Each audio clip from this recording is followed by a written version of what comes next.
नमस्कार दोस्तों, Uttarakhand success point में आपका एक बार फिर से स्वागत है।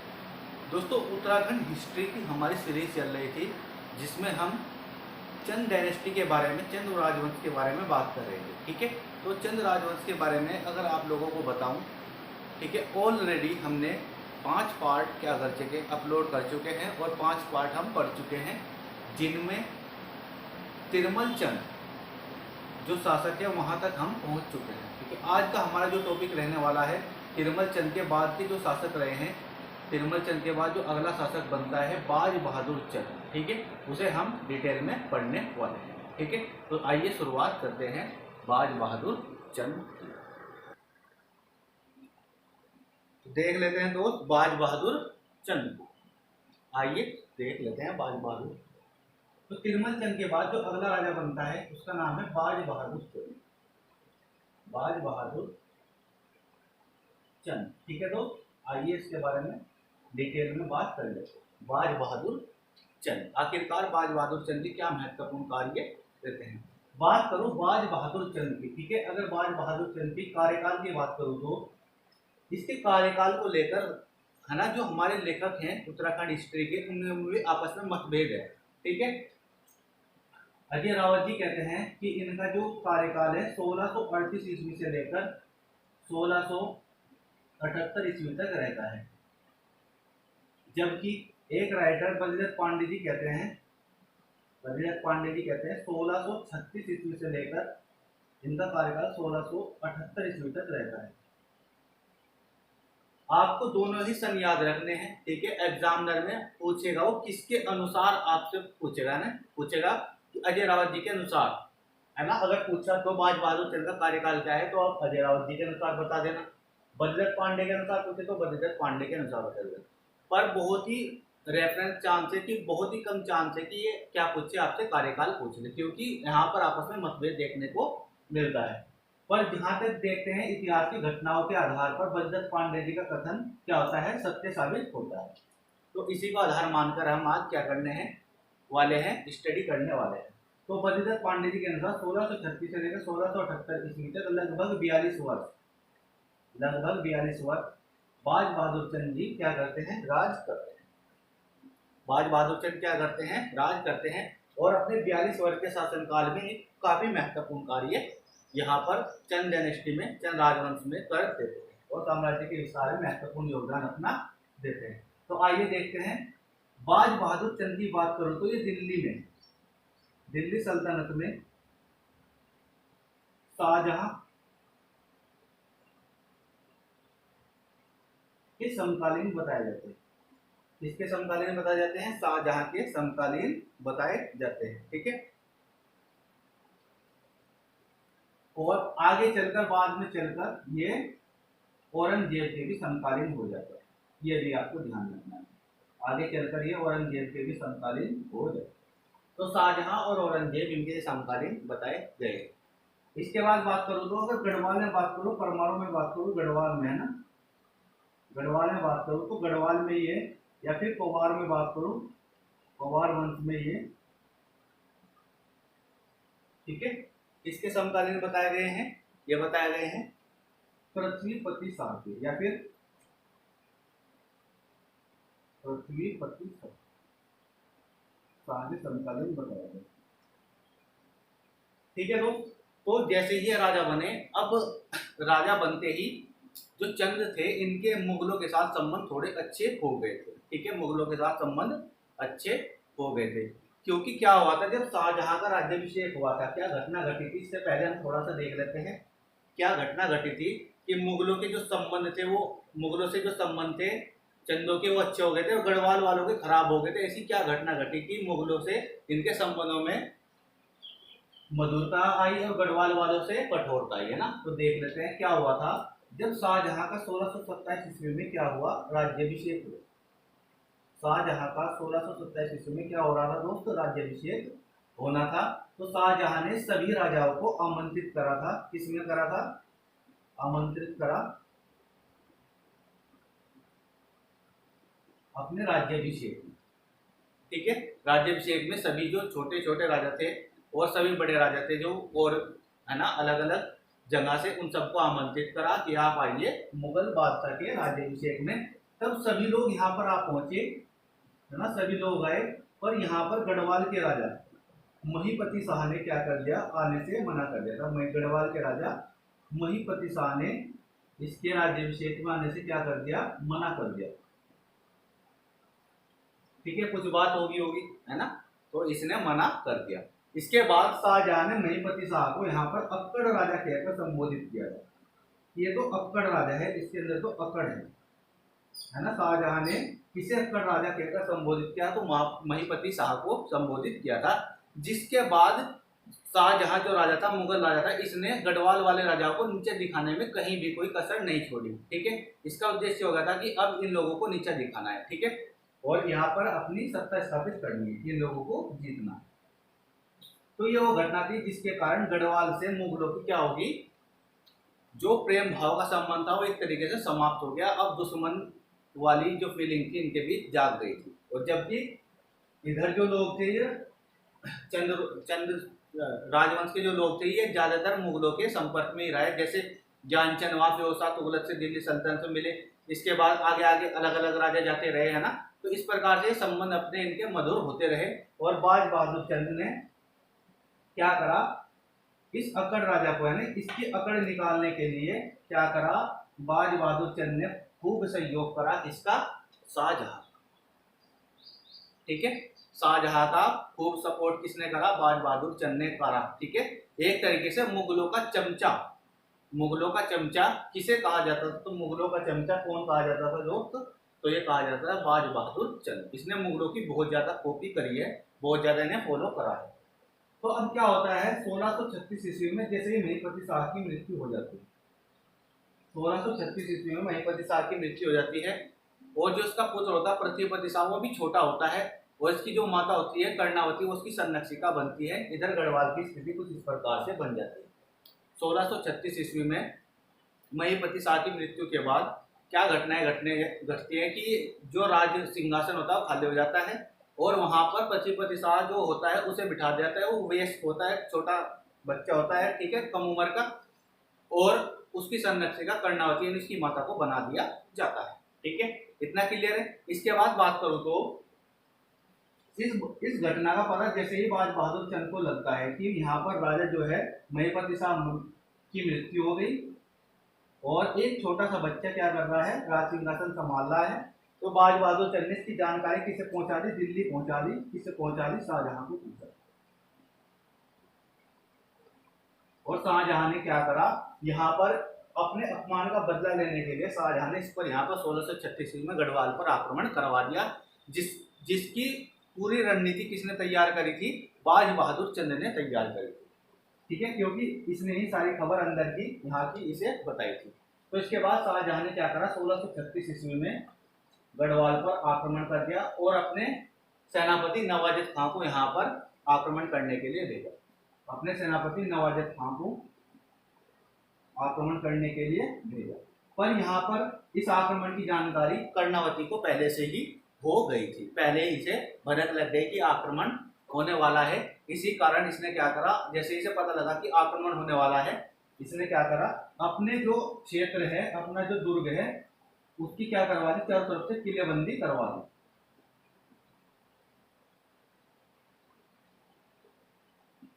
कर्णावती ने अपने क्षेत्र की क्या करवा दी, चारों तरफ से किलेबंदी करवा दी और मुगलों की नीति से ही हरा दिया। मुगलों की नीति से ही मुगलों की नीति से ही हरा दिया, की नीति से ही हरा दिया। मुगलों की नीति से हरा दिया। कौन सी नीति थी मुगलों की जो इसने यूज कर दी, तुगलुकनुमा,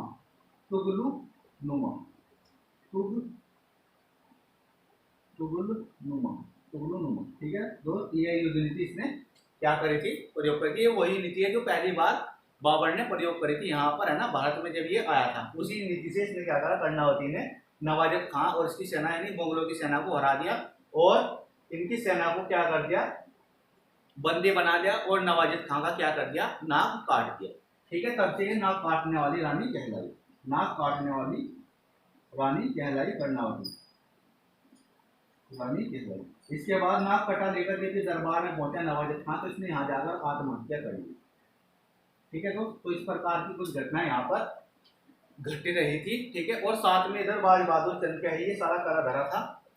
ठीक है, तो बाज बहादुर चंद ने इस प्रकार से अपनी रणनीति से क्या करा, गढ़वाल को भी क्या करना, नीचे दिखाने का काम करना करा और मुगलों का साथ दिया था। ठीक है, आगे चले तो इसके बाद क्या हुआ, बाज बहादुर चंद ने क्या करा, इसके बाद बाज बहादुर चंद जैसे ही आगे बढ़ा इस सारी घटना के बाद, है ना, तो इधर तो इनका सत्ता मजबूत होगी, इन्हें पता लगे यहाँ पर अब हमारा क्या होने वाला है, क्या हमारी दाल गलने वाली नहीं है। तो अब क्या हुआ, बाज बहादुर चंद ने अब अगला काम क्या करा, बाज बहादुर चंद ने ये उत्तराखंड का थोड़ा सा रफली डायग्राम बना रहा हूँ, एक बार से साफ कर देता हूँ फिर बनाता हूँ ना।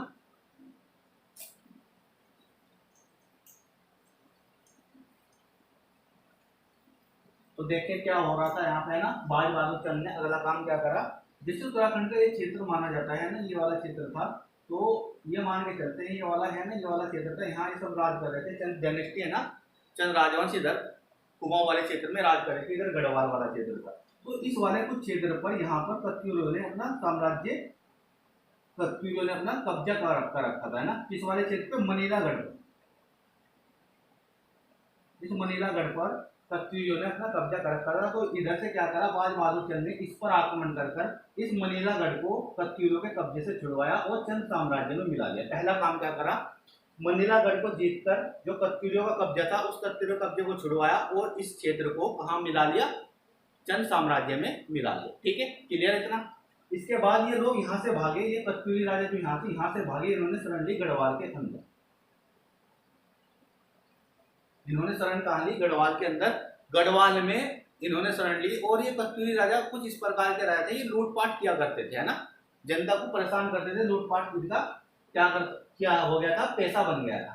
तो गढ़वाल में इन्होंने यहाँ शरण ली। यहाँ गढ़वाल में इन कत्यूरी राजा जो भाग कर यहाँ आए थे, इनका सामना यहाँ पर करा भूप सिंह थोकदार ने, भूप सिंह थोकदार ने। ये भूप सिंह थोकदार कौन है, ये भूप सिंह फौजदार हैं जोन ऑफ आर्क, है ना, लक्ष्मीबाई, यानी कि कौन,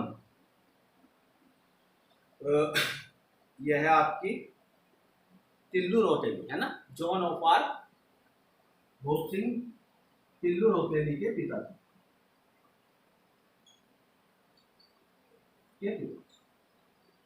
अब देखिए जब ये इनसे टक्कर ले रहे थे तो यहाँ पर भूप सिंह फौजदार जो थे इनकी हत्या हो गई, यानी इन्होंने इनकी हत्या कर दी।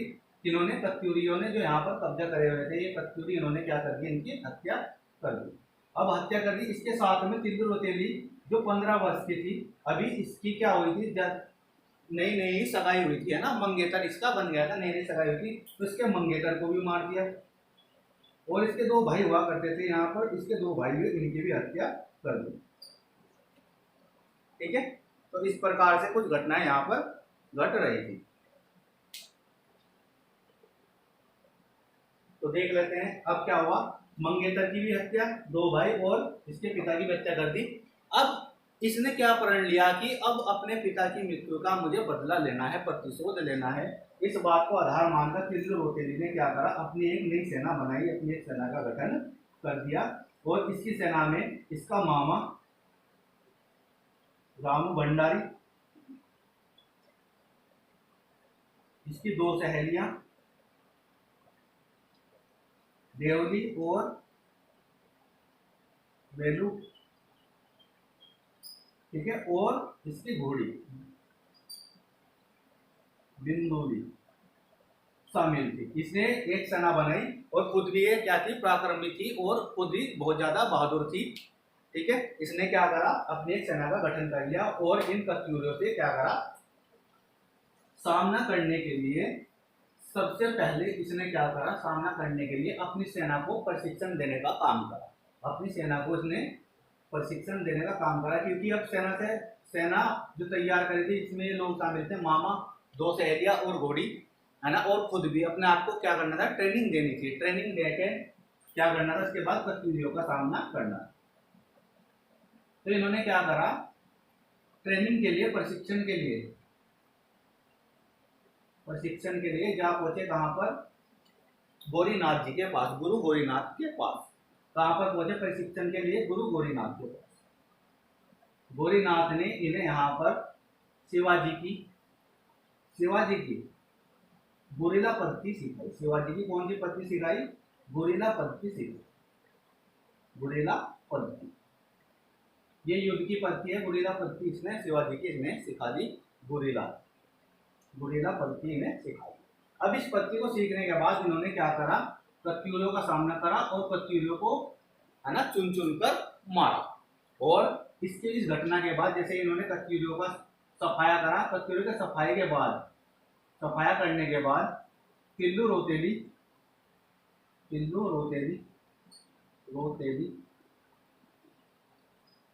ठीक है, तो गढ़वाल की रानी लक्ष्मीबाई कहलाई, गढ़वाल की रानी लक्ष्मीबाई कहलाई, और या फिर जोन ऑफ आर गढ़वाल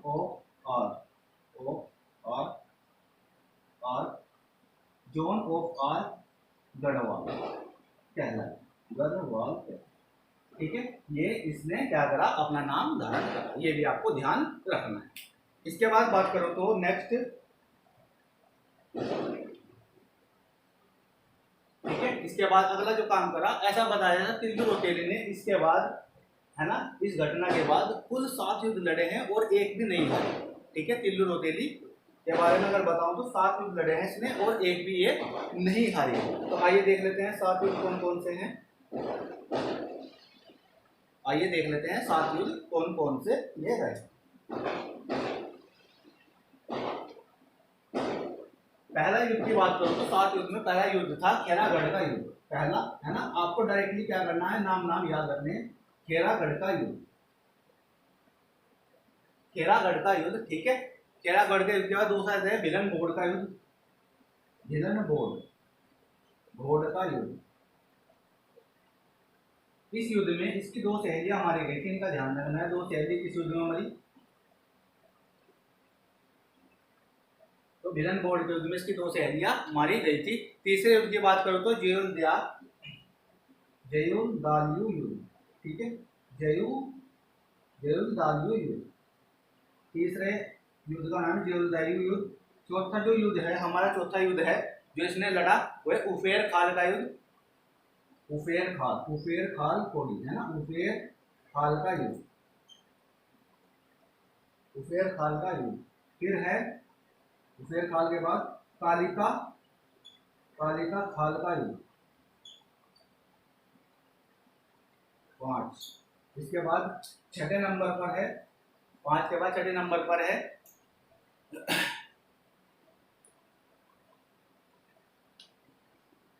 ठीक है दोस्त, ये यहाँ पर ये 4थे नंबर का है, ये थोड़ा सा कर्म गलत हो गया ना, इसे सही कर लेना। तो तीसरे नंबर पर है सराई क्षेत्र का युद्ध, सराई क्षेत्र का युद्ध। ठीक है, सराई क्षेत्र का युद्ध। इसमें क्या हुआ था, इसकी जो घोड़ी है वो मर गई थी, घोड़ी निंदोली मर गई थी। चौथे नंबर पर जयुलदालू युद्ध, 5वें पर उफेर खाल, 6ठे पर कालिका, और 7वां और अंतिम युद्ध था बीरू खाल का युद्ध, है ना, बीरू खाल का युद्ध। ये इंपोर्टेंट है, बीरू खाल का युद्ध। ठीक है, बीरू खाल का युद्ध। इस युद्ध में इसके मामा रामू भंडारी मारे गए, मामा रामू भंडारी मारे गए थे। ठीक है, इस युद्ध को जीतने के बाद जब ये वापस लौट रही थी, है ना, बीरू खाल के युद्ध को जीतने के बाद जब ये वापस लौट रही थी तो नेयार नदी के तट पर रामू रजवार नामक एक व्यक्ति ने इसकी क्या कर दी थी, हत्या कर दी थी। रामू रजवार ने इसकी हत्या कर दी थी, रामू रजवार ने इसकी हत्या कर दी थी। और इसकी याद में यहाँ पर आज भी रणभूत कौतिक मेला लगता है, रणभूत कौतिक मेला यहाँ पर लगता है, ये भी आपको ध्यान रखना है, रणभूत कौतिक मेला भी यहाँ पर लगता है। ठीक है, तो इस प्रकार से कुछ इसने काम करे थे। इसके बाद बात करूं तो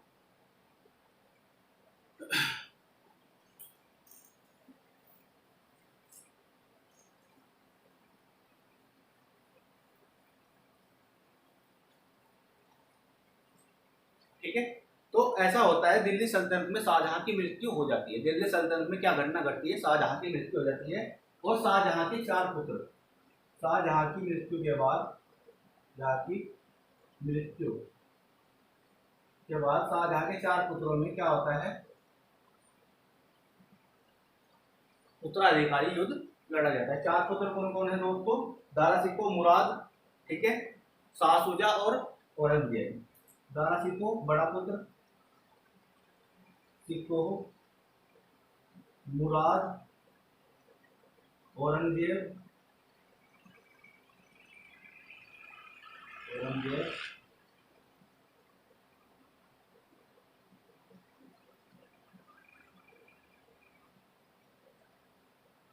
ठीक है, और शाह शुजा। इनके बीच क्या होता है दोस्त, उत्तराधिकारी युद्ध लड़ा जाता है और सामूगढ़ के युद्ध में दारा सिकोह को औरंगजेब परास्त कर देता है ना। 1658 में सामूगढ़ के युद्ध में,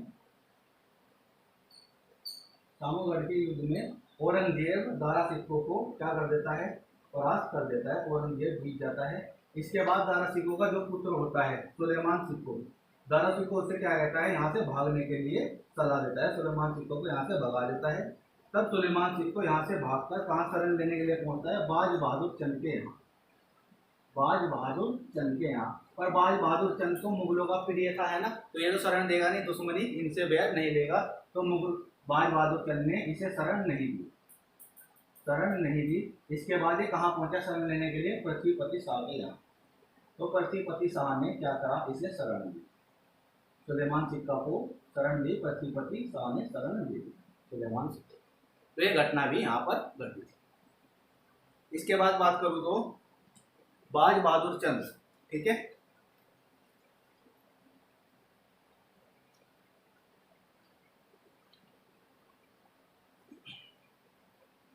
बाज बहादुर चंद मुगलों का बहुत ही ज्यादा क्या था, चमचा हुआ करता था और इसके कार्य को क्या करता था, ये कॉपी क्या करता था। तो औरंगजेब जैसे यहाँ पर अब राजा बन गया, तो औरंगजेब ने यहाँ की जनता पर जजिया कर पुनः लागू कर दिया था, आपको याद होगा ना भारतीय इतिहास में। तो जजिया कर को पुनः लागू करा, तो इसने भी क्या करा, बाज बहादुर चंद ने औरंगजेब की भांति, औरंगजेब की भांति,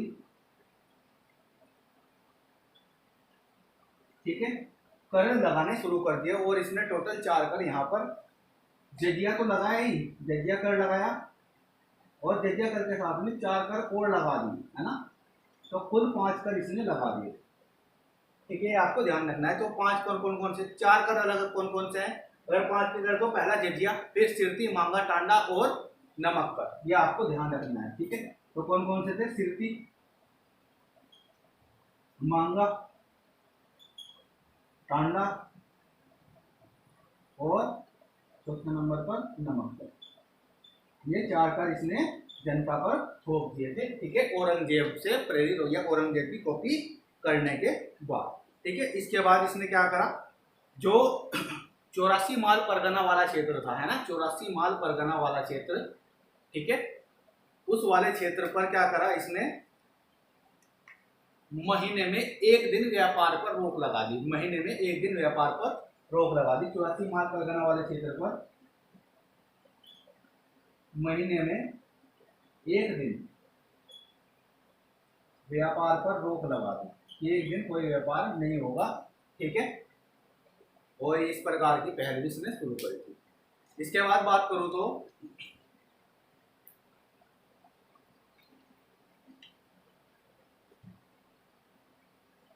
ये कुछ काम कर रहे हैं बाज बहादुर चंद, ठीक है। तो बाज बहादुर चंद एक महत्वपूर्ण शासक यहाँ पर रहता है, ये आपने बखूबी देख ही लिया है। बाज बहादुर चंद की मृत्यु, है ना, हो जाती है 1678 ईस्वी में।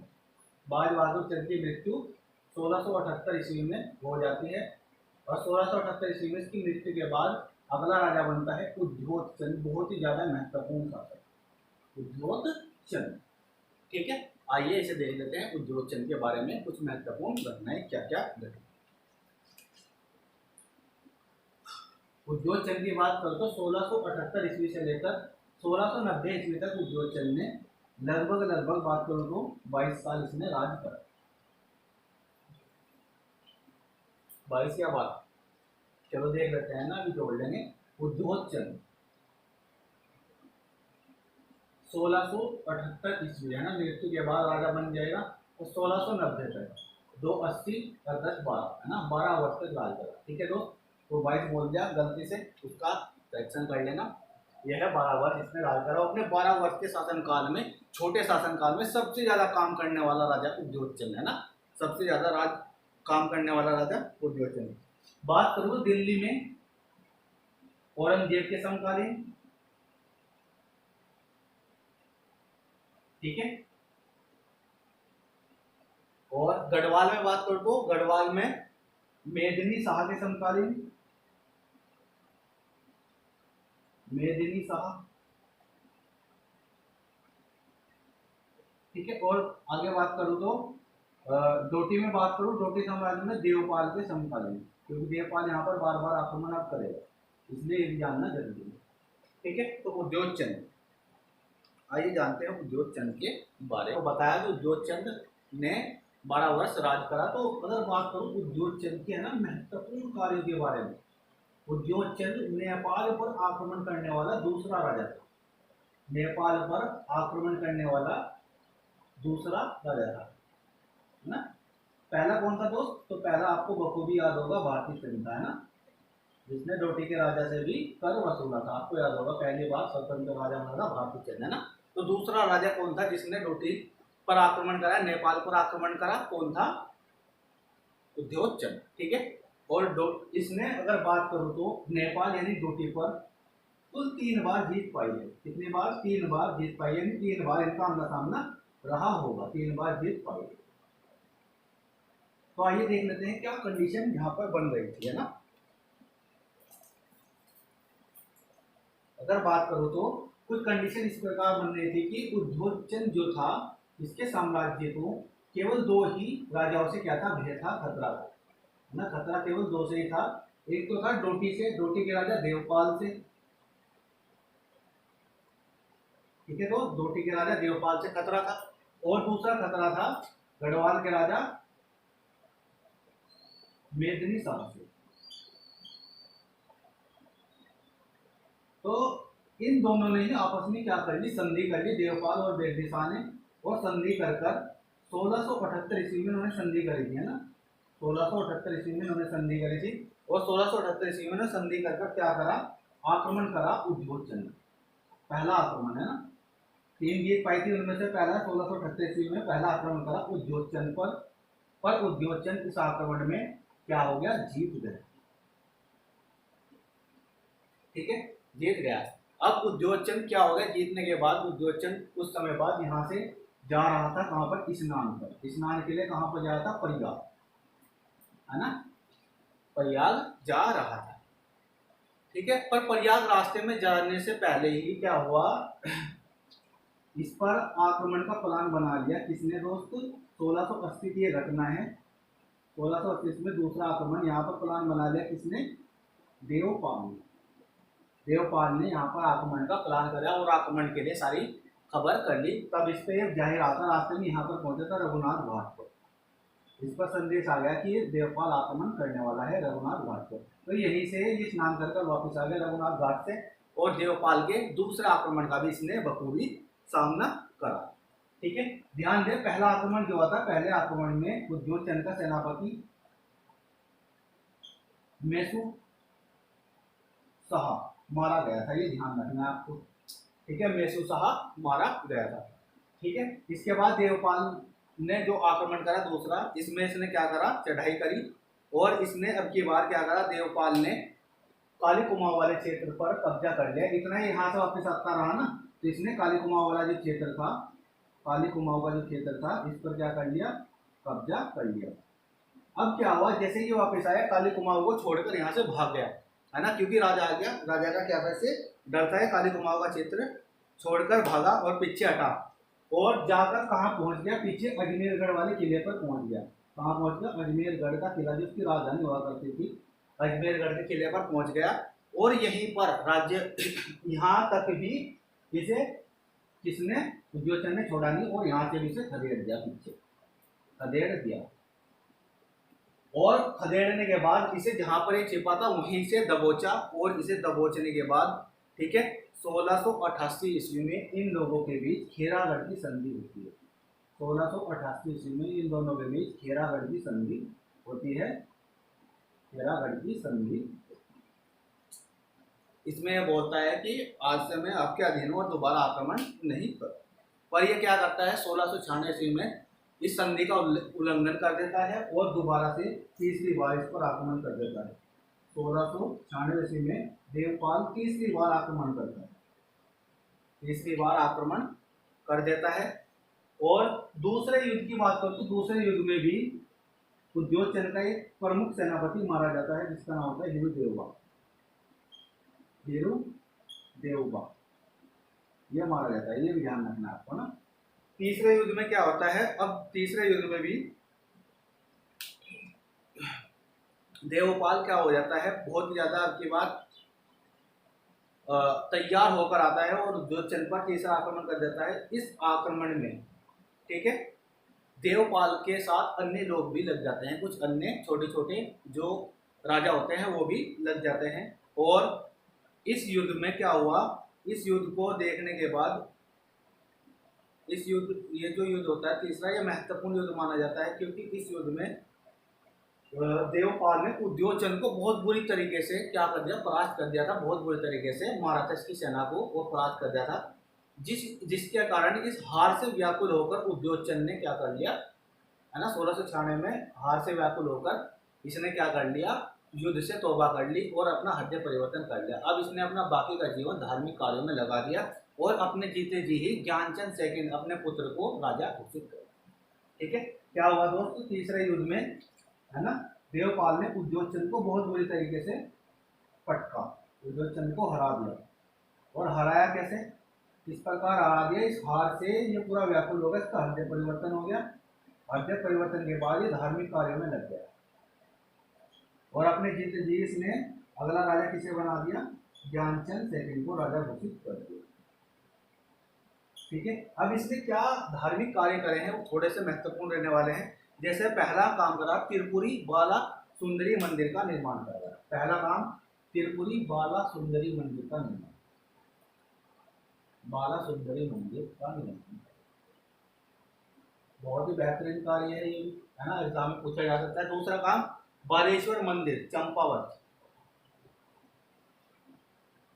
बालेश्वर मंदिर चंपावत का निर्माण करवाया, जिसका जीर्णोद्धार विक्रमचंद ने करवाया था, आपको याद होगा ना, पहले बता चुका हूं।